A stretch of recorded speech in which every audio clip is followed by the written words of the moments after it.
Assalamualaikum warahmatullahi wabarakatuh. Halo semuanya, saya harap kabar kalian baik semua. Jadi di video kali ini saya akan menjelaskan sebuah materi tentang jaringan komputer, yaitu Open System Interconnection atau OSI Layer Model. Nah, jadi langsung saja kita masuk ke pembahasannya. OSI ini adalah sebuah singkatan dari Open System Interconnection. Jadi dia adalah sebuah model referensi yang menggambarkan bagaimana informasi dari aplikasi perangkat lunak di satu komputer bergerak melalui media fisik ke aplikasi perangkat lunak di komputer yang lain. Jadi OSI model ini dikembangkan oleh International Organization for Standardization atau ISO pada tahun 1984 teman-teman. Dan sekarang ini dianggap sebagai model arsitektur untuk komunikasi antar komputer. Jadi secara resmi dia terkenal ya. Nah, OSI model ini membagi seluruh tugas menjadi 7 tugas yang lebih kecil agar lebih mudah untuk dikelola. Nah, ketujuh tugas tersebut diperankan oleh 7 lapisan atau 7 layer, sehingga masing-masing lapisan akan bertanggung jawab pada satu tugas tertentu dengan tetap menjalin komunikasi dengan lapisan di atas dan di bawahnya. Nah, setiap layer pun bersifat mandiri sehingga tugas yang diberikan ke setiap lapisan dapat dilakukan secara independen. Nah, selanjutnya ada beberapa manfaat dari penggunaan OSI model layer ini teman-teman. Jadi yang pertama ini terkait standarisasi komunikasi. Jadi model OSI ini membantu dalam membuat standar komunikasi yang memungkinkan perangkat keras dan perangkat lunak yang berbeda untuk berinteraksi dengan mudah. Lalu yang kedua ini terkait pemahaman struktur jaringan. Jadi model OSI ini mempermudah pemahaman tentang gimana data bergerak dalam jaringan dengan membaginya ke dalam lapisan-lapisan yang terpisah. Lalu selanjutnya mengenai troubleshooting jaringan atau pemecahan masalah jaringan. Jadi, ketika terjadi masalah dalam jaringan, model OSI ini membantu para administrator jaringan untuk lebih cepat mengidentifikasi lapisan mana yang bermasalah. Nah, manfaat yang selanjutnya terkait desain dan pengembangan jaringan.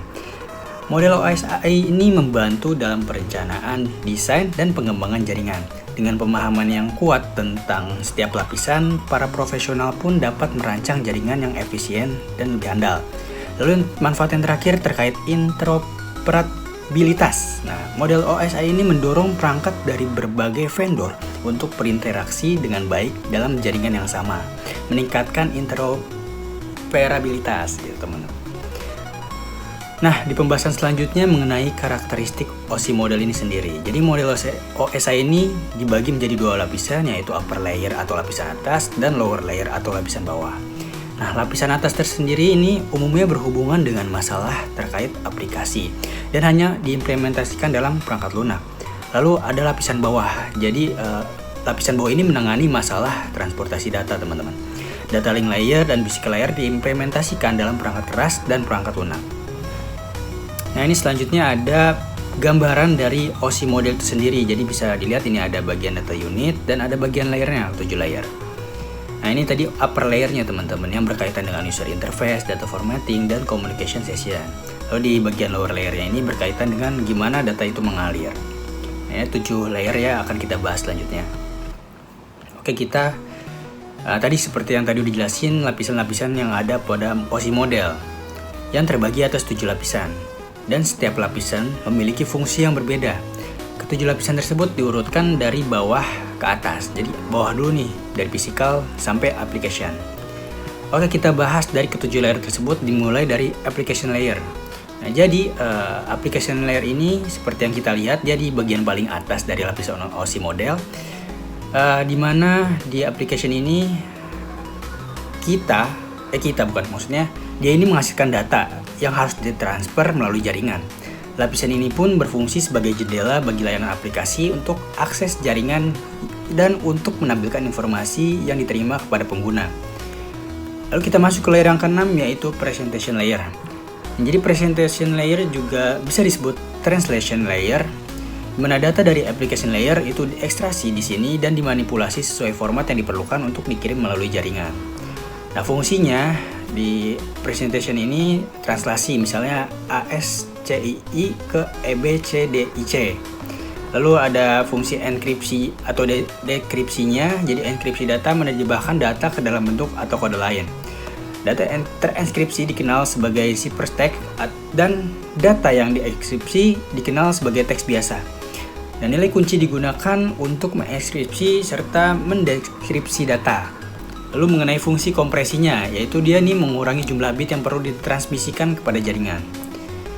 Oke, kita masuk ke layer yang kelima, yaitu session layer, di mana session layer ini bertanggung jawab untuk pembentukan koneksi, pemeliharaan sesi, autentikasi, dan juga memastikan keamanan. Nah, ini ada beberapa fungsi, yaitu mengelola dan mengontrol sesi komunikasi antar dua perangkat, lalu menyediakan metode untuk memulai, mengelola, dan mengakhiri sesi komunikasi, lalu dalam beberapa kasusnya memastikan pemulihan sesi setelah gangguan komunikasi. Kita turun lagi ke layer yang keempat, yaitu transport layer, di mana transport layer ini bertugas untuk yang pertama memecah data menjadi segmen data yang lebih kecil untuk pengiriman.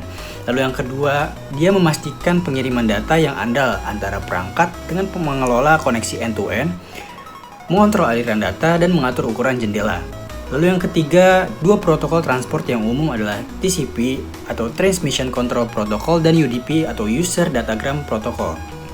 Oke, kita lanjut lagi ke layer yang ketiga, yaitu network layer, di mana network layer ini akan membuat header untuk paket-paket yang berisi informasi IP, baik IP pengirim data maupun IP tujuan data. Pada kondisi tertentu, layer ini juga akan melakukan routing melalui internet networking dengan menggunakan router. Kita turun lagi ke layer atau lapisan yang kedua, yaitu data link layer. Jadi data link layer ini berfungsi untuk menentukan gimana bit-bit data dikelompok menjadi format yang bisa disebut sebagai frame. Selain itu, pada level ini terjadi koreksi kesalahan, flow control, pengalaman perangkat keras, seperti halnya media access control address atau MAC address. Jadi dia ini prosesnya mengelola aliran data antara dua perangkat yang terhubung langsung, lalu memastikan pengiriman data yang andal dengan mendeteksi dan memperbaiki kesalahan dalam pengiriman. Lalu dia ini menangani akses ke media fisik, menghindari tabrakan, dan mengatur pengalaman perangkat. Oke, kita turun ke layer yang pertama, yaitu lapisan physical layer. Physical layer ini berisi informasi dalam bentuk bit dan bertanggung jawab untuk mentransmisikan bit satuan dari node ke node berikutnya. Nah, saat menerima data, lapisan ini akan menerima sinyal dan mengubahnya menjadi 0 dan 1. Kemudian mengirimkannya ke data link layer yang bertugas menyatukan kembali menjadi frame. Nah, di physical layer ini ada beberapa fungsi. Yang pertama adalah tugas lapisan fisik adalah mengelola perangkat keras fisik yang digunakan untuk mentransmisikan data seperti kabel, konektor, dan perangkat fisik seperti switch dan hub. Nah, ini mencakup pengiriman bit data melalui media fisik seperti pengaturan sinyal, listrik atau optik, modulasi, dan demodulasi sinyal. Nah, teman-teman, ini ada gambar alur transmisi data. Nah, setelah ini kita jelaskan ilustrasi proses dari aliran data tersebut. Nah, teman-teman, ini ada ilustrasi atau gambar alur transmisi data ya. Jadi kita lihat di sini ada bagian source atau pengirim dan ada bagian destination atau penerima. Alurnya dari sini ke sini. Nah, ini kita jelasin ilustrasinya. Jadi di bagian paling awal pengirim, di bagian layer application itu paling awal ya, paling bawah seharusnya.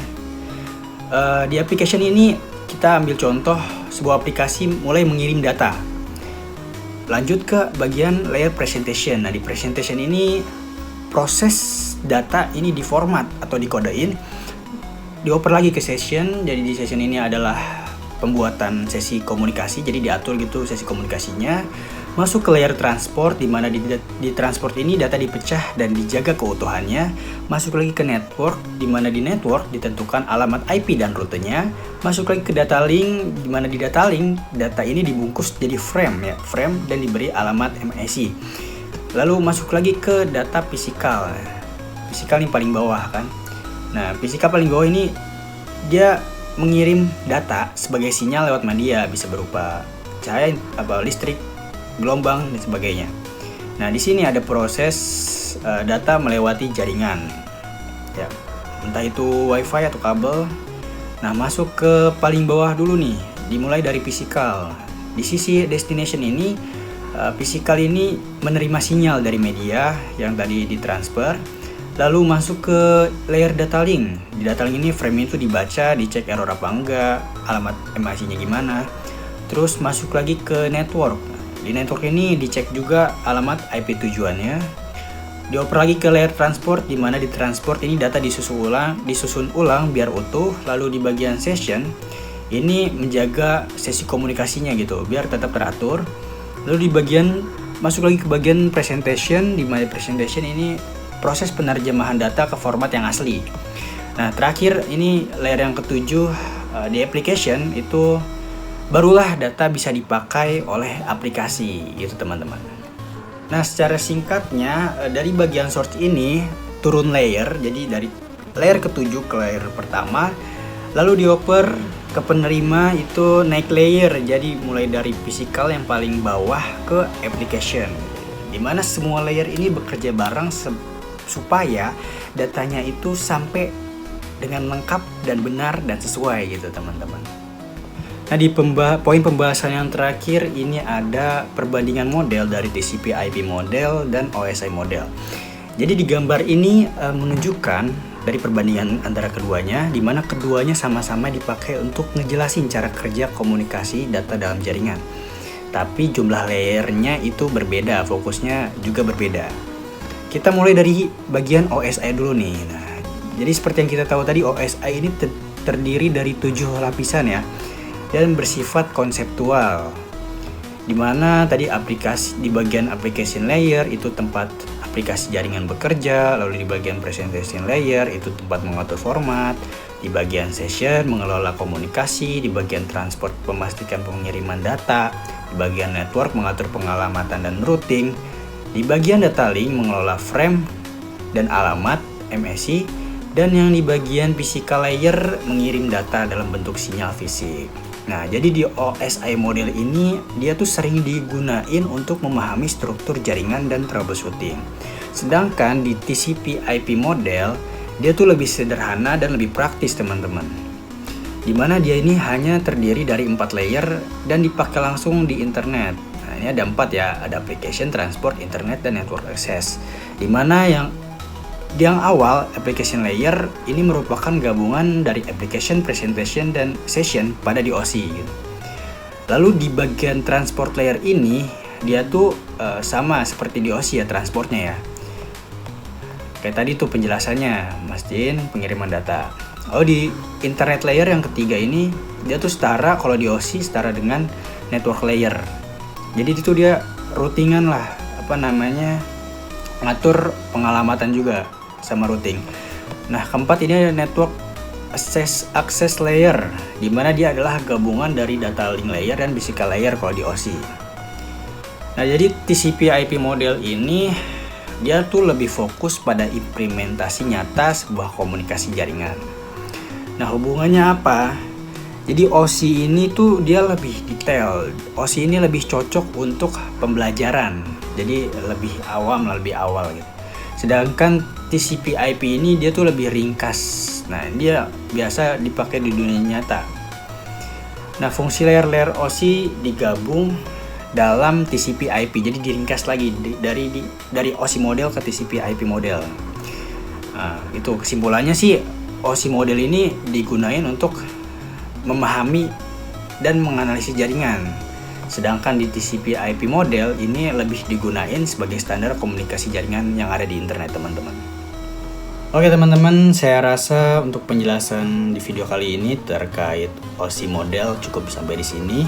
Dimana saya sampaikan sebagai penutup, kalau OSI model ini berikan kita pemahaman yang jelas mengenai proses komunikasi data dalam jaringan melalui pembagian fungsi ke dalam 7 lapisan tadi ya teman-teman.